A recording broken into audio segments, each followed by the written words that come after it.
Tatlong mga estudyante mula sa Quirino Province ang nagpasiklab sa katatapos lamang na 2025 Asian and Oceania Cable Wakeboard and Wake Skate Championship na idinaos sa Angeles City, Pampanga kamakailan.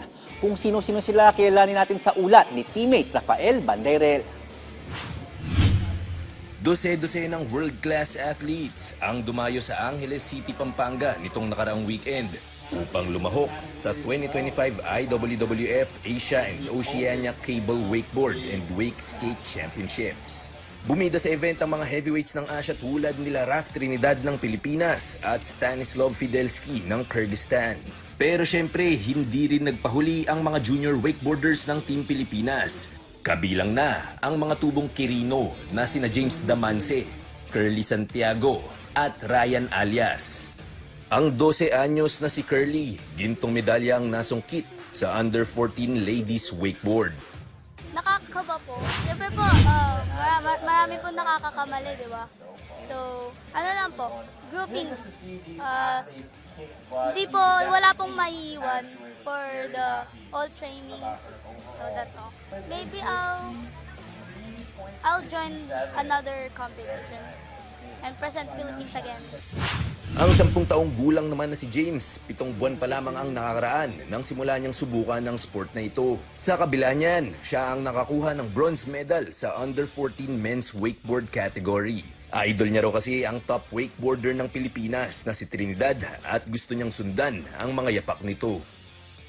Isa po si Kuya Rafi Trinidad dun. Ang galing niya po sa mga rails, ang bait niya po, saka ang galing-galing niya po sa mga laro niya. Ang 15 anyos naman na si Ryan hindi pinalad na makasungkit ng medalya sa kanyang kategorya. Gayunpaman, masaya siyang nairepresenta ang bansa kahit aminadong nakaramdam siya ng matinding pressure. Masaya pa rin, makakalimutan mo yung depression. Di na nakagugulat na sa murang edad nila ay nagawa ng makatungtong sa international stage ng mga up-and-coming boarders na ito. Paano ba naman? Kabilang sa kanilang mga coaches ang Southeast Asian Games medalists at former national team members na sila Ralph Villaro at Angelo Linao. Taas noon namang ipinagmamalaki ng kanilang head coach na si Angel Pagulayan ang mga achievements ng kanyang mga estudyante.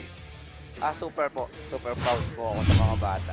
Iba yung saya na parang ako pa yung ninenervyos dun sa laro nila. Ako yung mas ninenervyos dun sa mga game nila. Sa kanilang munting paraan, pinatunayan ni na James, Curly at Ryan na maliwanag ang hinaharap ng Pilipinas pagdating sa sport ng wakeboarding. Rafael Bandairel para sa Atletang Pilipino, para sa Bagong Pilipinas.